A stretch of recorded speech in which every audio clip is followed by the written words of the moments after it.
Many Americans are unhappy with ICE, while nearly everyone is sympathetic to the TSA agents who have now missed 2 full paychecks. Then, after rejecting the Senate bill, the House proceeded to leave Washington on a 2-week break.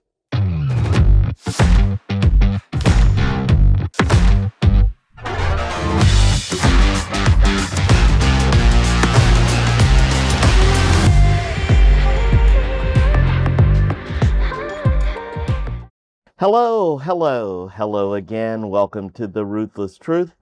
I am your host, Truth Davis. In this forum, I share opinions, thoughts, truths on a wide variety of topics based on what I believe to be a unique life experience. And you can read more about that in the bio or the notes. My intent is to share stories and experiences and hopefully provide some life and career lessons that will help you on your journey. Please follow me on Instagram at TruthDavis5, subscribe to the YouTube channel Ruthless Truth, and there's also a Facebook page, Ruthless Truth. General format, I'll share some initial commentary on current news or just my thoughts. Then I'll have a deeper discussion on one topic, which will be today's truth. And then I like to finish with an American history fun fact. Okay, first, happy Holy Week to everyone celebrating. This week we have Palm Sunday, Passover, and Good Friday. You know, a good time to take a break from the news and worries of the world and spend time with family. Enjoy. That said, there is so much going on, I have to address a few topics. And let me apologize in advance for the watery eyes and sniffles because the pollen in Atlanta is kicking my ass. Okay, first, last week, in what has become almost a weekly occurrence now, I railed against the U.S. Senate and House for doing nothing to address the partial government shutdown, leading to TSA agents not getting paid and travel chaos across the country.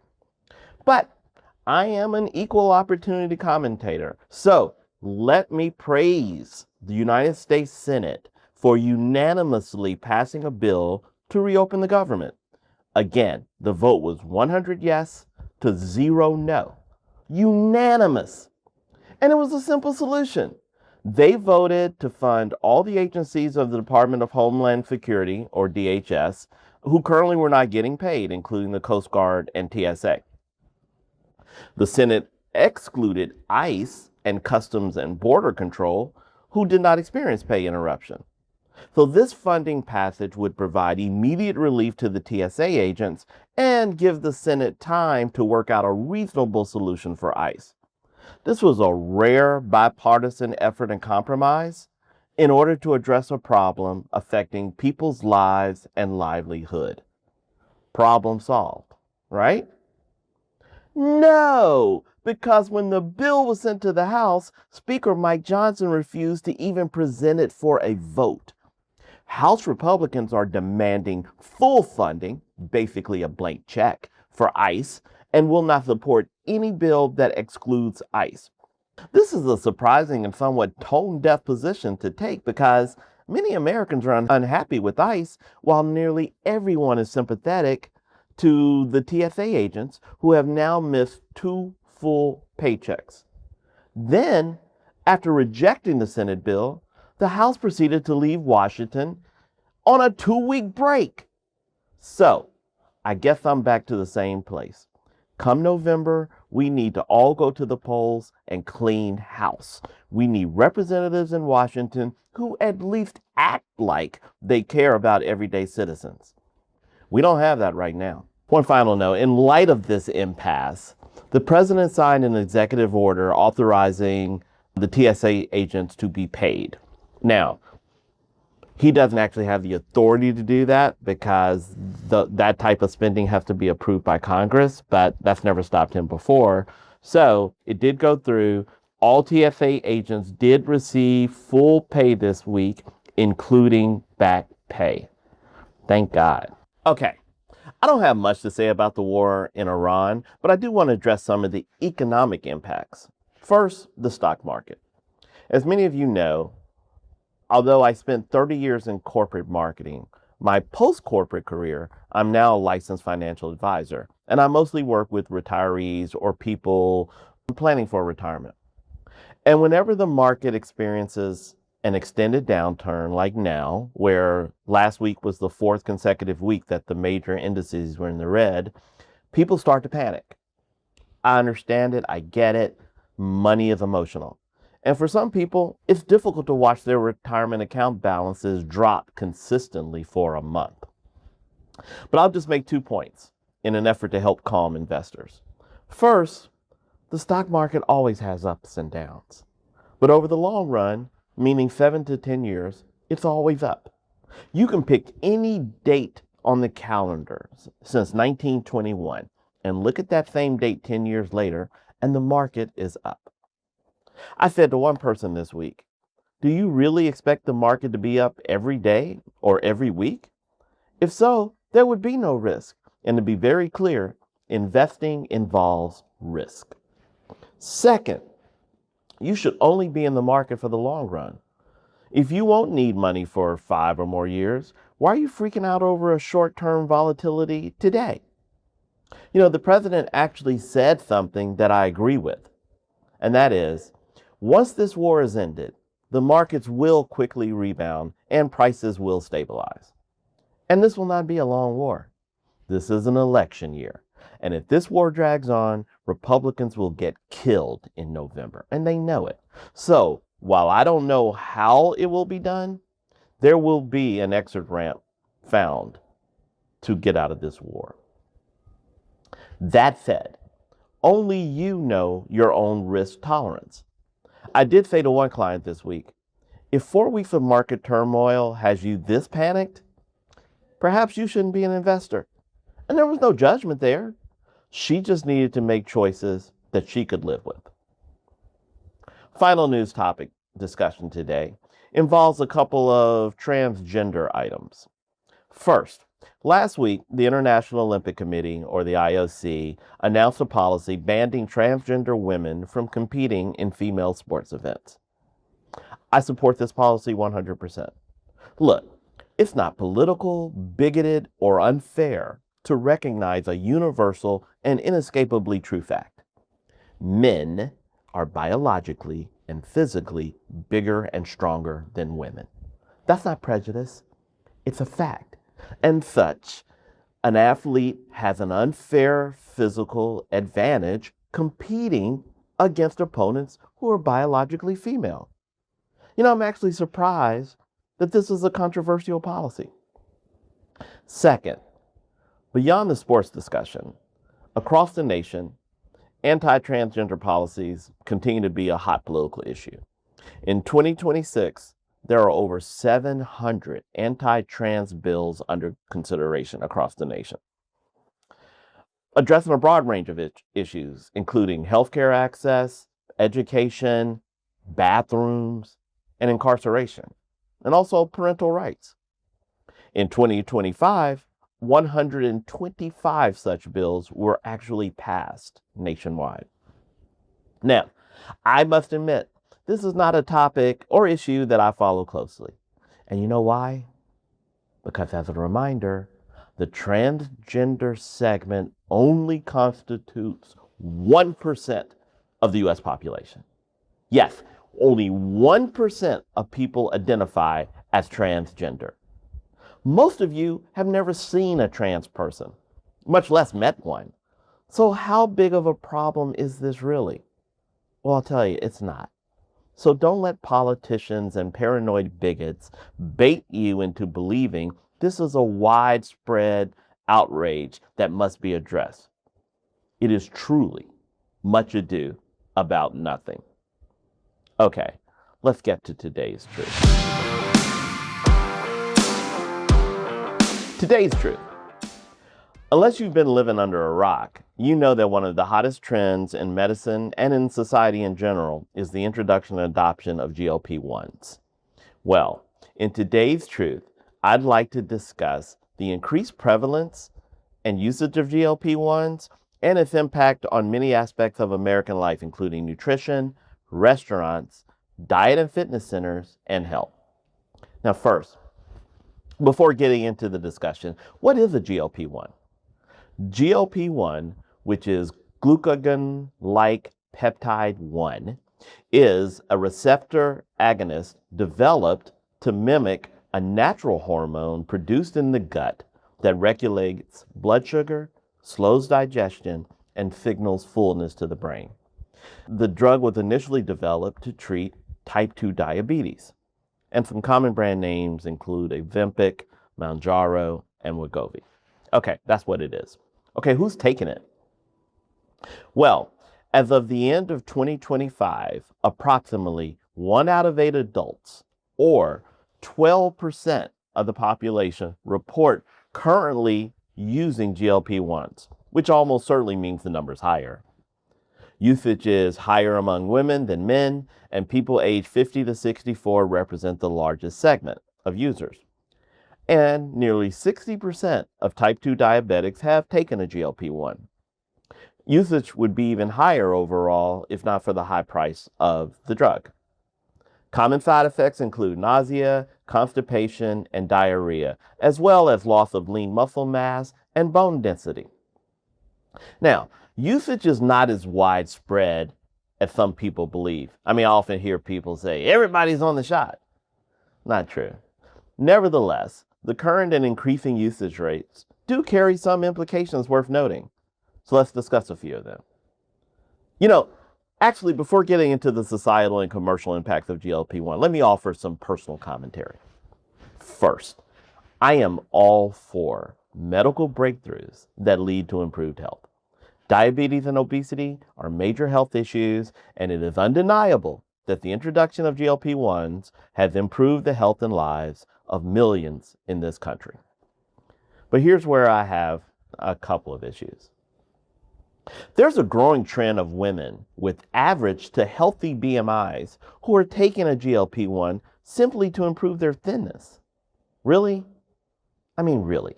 I guess there will always be a segment of the population that believes you can never be too thin. But I encourage these women to just, read the room. Just take a look at the celebrity women who receive the most male attention and adoration.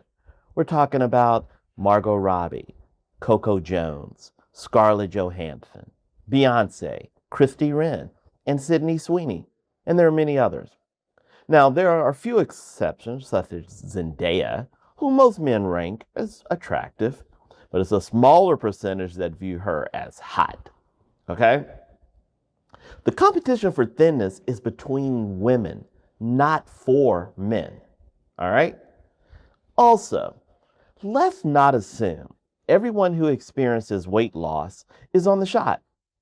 I feel most badly for those people who are putting in the time, the work, the discipline to get smaller and fitter via diet and exercise, only to have their achievements undermined or questioned by suspicions that this was the result of GLP-1s. Remember, the majority of people who are getting fitter and smaller are not using GLP-1s. Okay, with my commentary out of the way, let's look at the industries and social or societal factors impacted by increased usage of GLP-1s. Okay, let's start with restaurants and the food industry. As mentioned earlier, GLP-1 use suppresses appetite and decreases lean muscle mass and bone density. So to address this, many users are shifting to high protein diets combined with resistance training. Studies indicate that users experience an 8 to 10% decrease in grocery spending, mostly with the steepest declines in processed snacks, sugary beverages, alcohol, and baked goods. Conversely, they're increasing consumption of high protein and protein dense foods like chicken and fish. So how's the industry responding? Well, food manufacturers are adjusting their product lines to have smaller 100-calorie food offerings and packages. They're also looking at formulations with higher fiber content. Restaurants, they're offering smaller portion options. And this is key because a lot of GLP users now will split entrees, greatly reducing the average restaurant bill and resulting in lower profit margins. Another impacted industry is the weight loss industry. For decades, companies such as Weight Watchers built success with a focus on diet and calories. Well, with the arrival of GLP-1s, Weight Watchers has had to revise its approach and program. So in December 2025, Weight Watchers introduced their GLP-1 Success Program. And in the announcement, they stated that it is the program which pairs medication with all aspects of behavioral support to drive more effective results than medication alone. Members can think of this as their one-stop shop for GLP-1 medications and support. Key features of the program include tailored nutrition, muscle preparation, which focuses on strength training, dedicated support, including social connection with other users, and behavioral guidance to support long-term weight loss maintenance. The reported results are impressive. Weight Watchers claims people on their program are experiencing 29% more weight loss versus those who are on medication alone. Expect to see more companies and programs focused on the GLP-1 population to help address their concerns and optimize results. Another related industry feeling the impact of GLP-1s, gym memberships. Now, before I get into it, what would you think the impact would be? Do you think gym memberships are increasing or decreasing? Well, I'll tell you what I expected. I expect to see a significant decrease in gym memberships. But I am wrong. GLP-1 medications are actually driving a significant surge in gym memberships, contrary to the fears that they would replace fitness. Users often seek to preserve their muscle mass, increasing the demand for strength training and professional, holistic, or even med spa style coaching. I'm actually so glad to hear this. I was wrongly concerned that users would be overly reliant on the drugs and neglect other aspects of their health program. I am an avid believer in going to the gym. I actually have 2 gym memberships so that whether I'm in Atlanta or Memphis, I always have somewhere to go. Okay, the last factor I want to address, which is also surprising to me, is the GLP-1 impact on romantic relationships. And there are 2 components here. There's the impact on meeting new people and dating, and then the impact on people already in a relationship. Let's talk about dating first. Okay, not surprisingly, for most people who lose weight, their body confidence increases. Many users are excited to make new wardrobe purchases that better accentuate their bodies versus previously trying to cover flaws. GLP-1 users also report more positive responding on dating apps, including previous partners and classmates looking to reconnect. Interestingly, the type of dating is changing. Instead of the traditional dinner date, GLP users are more likely to have active dates, like walking or hiking or attending a museum. This is all good, all goodness. But I must also note that it's almost an equal number of respondents who feel less confident because they're worried if they regain the weight, things will be as before.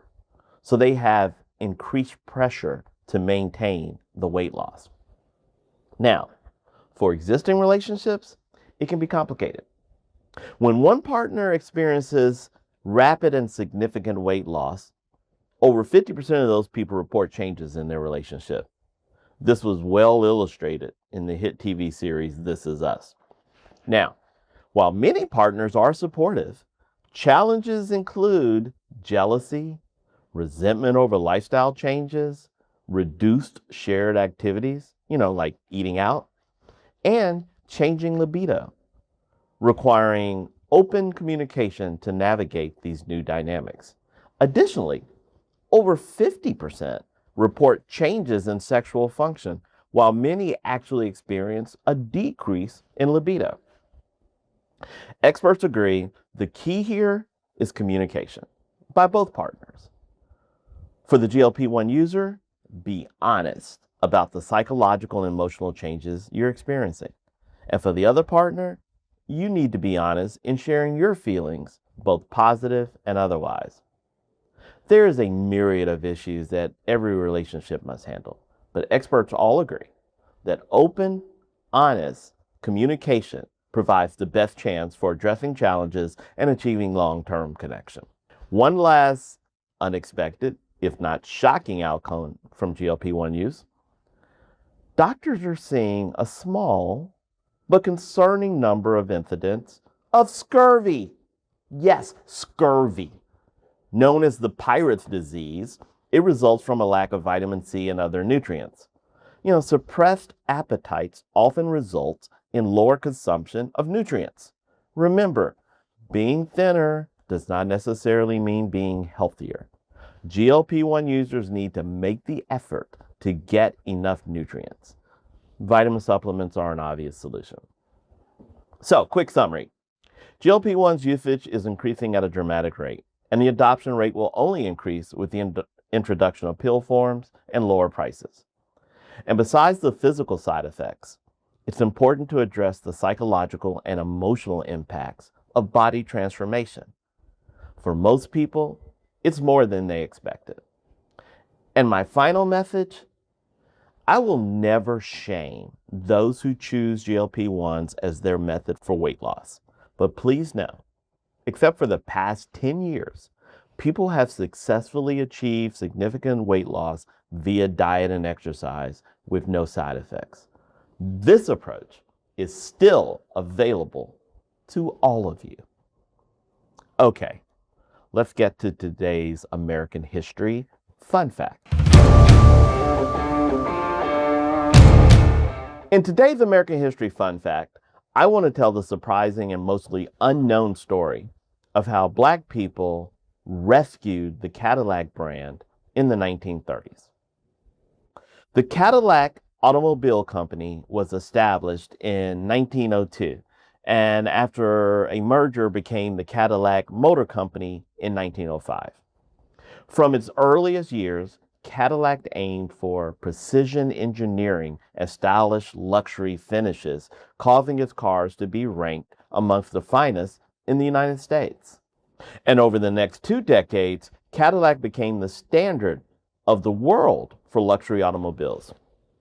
However, when the Great Depression hit in the 1930s, the automobile industry suffered greatly, and even more so for luxury vehicles like Cadillac. Between 1928 and 1933, Cadillac sales plunged by 84%, and the company was at risk of going under completely.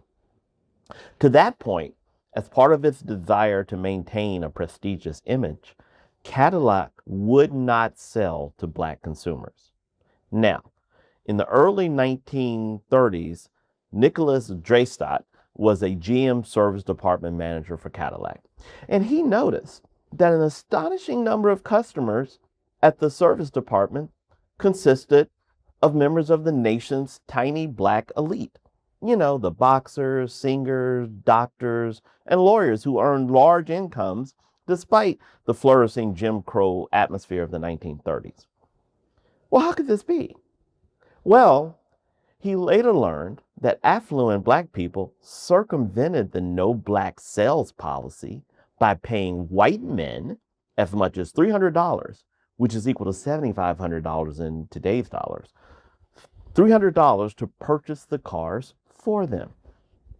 Most status symbols were not available to these people. They couldn't live in fancy neighborhoods or patronize fancy nightclubs, but getting around Cadillac's policy of refusing to sell was easy. They just paid white men to front for them. Also, while the Great Depression impacted all affluent Americans, the impact was less so for affluent Black Americans. Remember, this was before the FDIC, so bank deposits were not insured or guaranteed. Many rich people lost their money when their bank closed before they could withdraw their money. But because of discrimination policies, many Black people didn't have their money in banks. They kept their cash at home, hidden in mattresses and various areas in the house, so they still had cash on hand. Well, in 1933, there was an executive meeting at GM to decide the fate of Cadillac. And Nicholas learned of the meeting, although he was not invited. He was just a middle manager. But he crashed the meeting and he asked for just 10 minutes to make his pitch for saving Cadillac. And his proposal was quite simple. Not only should Cadillac abolish its policy of not selling to black people, but the company should actively market to this segment where demand was strong. The board bought his reasoning, and in 1934, the next year, Cadillac sales increased by 70%, and the division actually broke even. And then in June of 1934, Nick Dreystadt was made head of the Cadillac division. And by 1940, Cadillac sales had increased tenfold versus their 1933 levels. As a result, the Cadillac became a significant cultural symbol of success and equality in the black community. And this loyalty remains to this day, with black consumers being 57% more likely to drive a Cadillac than any other racial group. Okay, that's all I have for you today on The Ruthless Truth. Thank you again so much for listening. Again, please follow me on Instagram at TruthDavis5. Subscribe to the YouTube channel, Ruthless Truth. And there's also a Facebook page, Ruthless Truth. Thank you again, and I will talk to all of you soon.